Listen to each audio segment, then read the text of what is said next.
Hey everyone, I know it's been a while since I've filmed and I'm sorry. Things have gotten in the way and realistically it hasn't been a priority for me. I've had school and that's always going to be my first priority, is doing well in school, and I also didn't know which direction I wanted to take my channel into, but I've now decided, and I think I want to do more fitness related, health and self-love kind of things for my channel. So anyway, today I wanted to talk about 10 things you must have when you go hiking or backpacking or camping.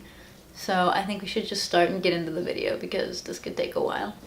So the first thing you're gonna need is a pack. So you might go on a day trip. This is a 15-liter day pack. You might go on an overnight trip or maybe even a weekend trip. You could use this for that. And this one's, I think, 33 liters. You could do probably a 2-week trip. And this one's 40 liters. Or you could do 2 months to a year. And this one's 65 liters. But we're gonna use this one for today. This one came with the 65-liter pack. And I really, really like it. I even use this as my purse sometimes. It's so comfortable, it's so lightweight. And so I use it all the time. I don't regret buying that big one. I hardly ever use that big one, but I don't regret buying that big one because it came with that little guy. So the second thing you're gonna need is food. You cannot go hiking at any point in time without food, whether you're going for 2 hours or you're going on an overnight trip. So if you're going for like 2 hours, bring something like a Cliff Bar or a banana. These things are really important. You need something healthy and something to fuel your body. You're asking your body to go up and down these hills and this nature and these rocks and things like that, and you can't do those things if you're not properly fueling your body. Do not fuel your body with candy. Do I like candy? Of course, I love it, but this isn't gonna help you. If I'm gonna go for 3 hours or more, especially if I'm not in the city, I always make myself a peanut butter sandwich. I live on peanut butter. I prefer the organic kind, but I was kind of in a rush last time, and so I bought the Jif. I don't hate it. There's nothing against it, but I just prefer the healthier kind. And then sometimes, if I have the time, I make myself a protein shake. I just like them. Chocolate's my favorite flavor. I really like the Ultra Met because it's really thick. I'm not being sponsored or anything. It's the thickest kind. It's like a milkshake to me. So after food, you're definitely gonna want some water. You have to stay hydrated. It's so important. It's so, so important. So I have 2 water bottles that I normally drink out of. I've got an Nalgene, and this one's a clear water bottle. You can see how much you've got left in it, and I really like that. You can see how much you drink and how much you have left to drink. And I've also got this Kathmandu water bottle. It's stainless steel, and it keeps water cold for a long time. Now, I purposely picked both of these bottles for a reason. I had a little loop here and a little loop here, so I could put carabiners on them. And when I put them in my packs, you've got these little holes to put your water in, but sometimes they fall out. So I like to clip them onto these little straps, and so they're not gonna go anywhere. Sorry, there's a garbage truck out there. So I like to clip them onto something just to make sure they're not going to go anywhere, especially if I'm flying and I can empty these out. I don't want these to go anywhere. They're good water bottles and they're not going anywhere. Actually, this carabiner I accidentally stole from a friend. He let me borrow it and I just forgot to give it back. So after water, you're definitely going to want a map. If you're hiking at a place that you don't know like the back of your hand, like you should know these places like the back of your hand if you're not going to have a map. And some places will have the maps posted somewhere. This one is actually Bangkok. Hi, Bangkok. So they're really cool to keep too, but they're really good to have, and you can ask people where you're going, and in case you get lost, they're really, really good. So I think it's really important to have a map, and you're not always going to have Wi-Fi. Data's not always going to be there. You know, you're not always going to have service on your phone. So a map is extremely important to have on you.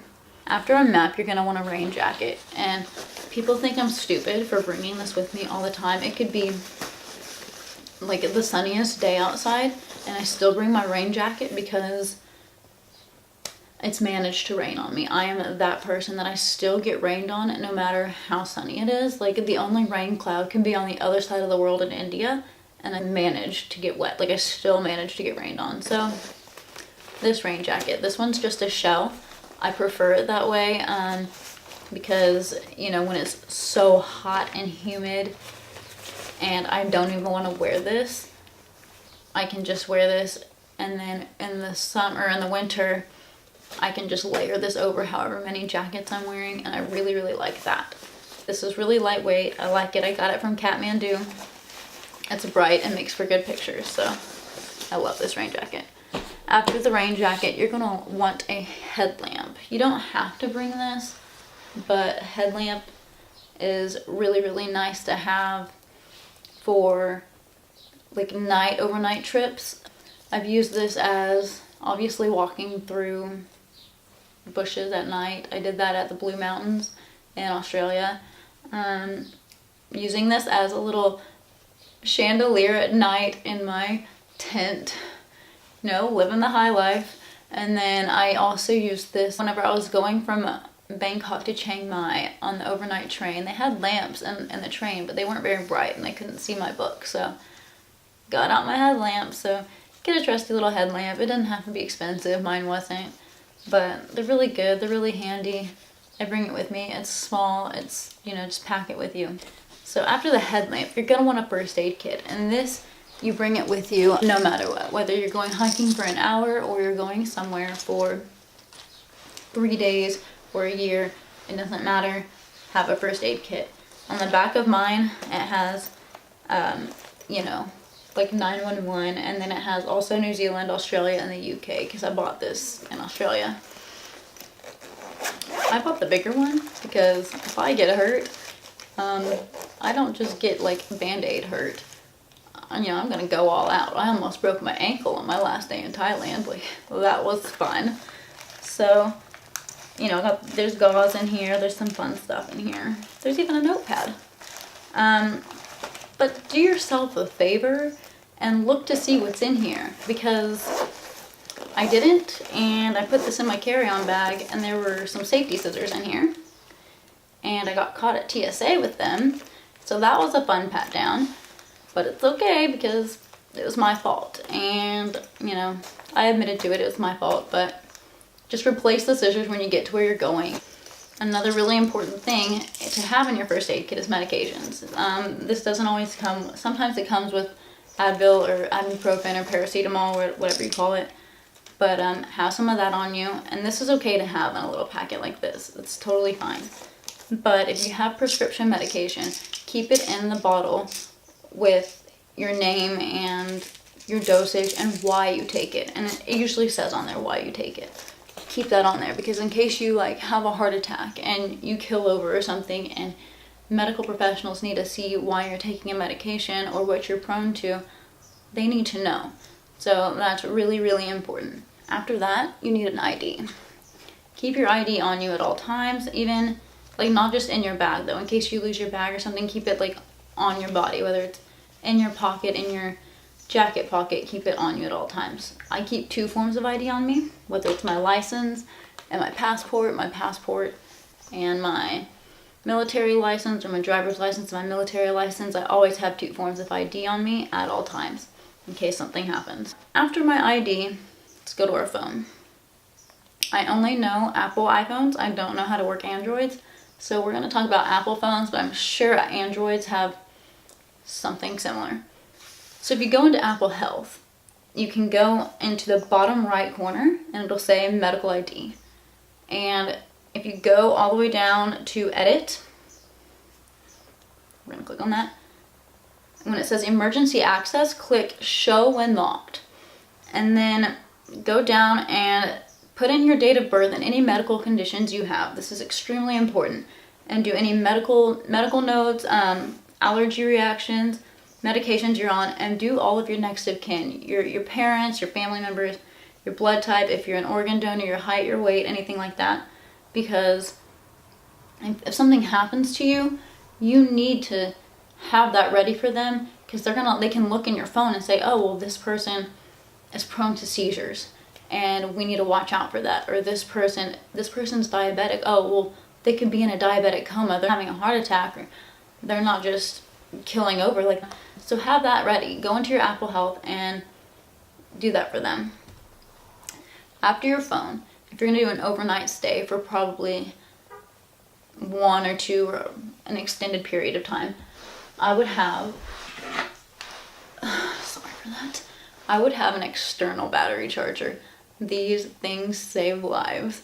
I got stuck in the Houston airport coming back from Australia, and that was fun. And I just bought one of these, and I made some good friends with this sucker. Yep. So an external battery charger is a good idea whenever you're stuck in the middle of nowhere. So have one of these suckers. These guys are good. I just got mine at Best Buy for about, I think, $20. And they're not expensive. They're not bad. So Best Buy's got them. I think, I don't know if Radio Shack has them or not. I don't even know if Radio Shack's still open. But any electronic store should have external battery chargers. You should be good. After your phone, I left I left this one till the end, and it's really important. Have a friend with you, okay? Now, I always have a friend when I go hiking, or if I were to go camping. I'm not going to do that by myself for a reason. Something could happen to me. I could get lost. I don't know if I'm going to find my way home. That being said, I went to Greece for a year by myself.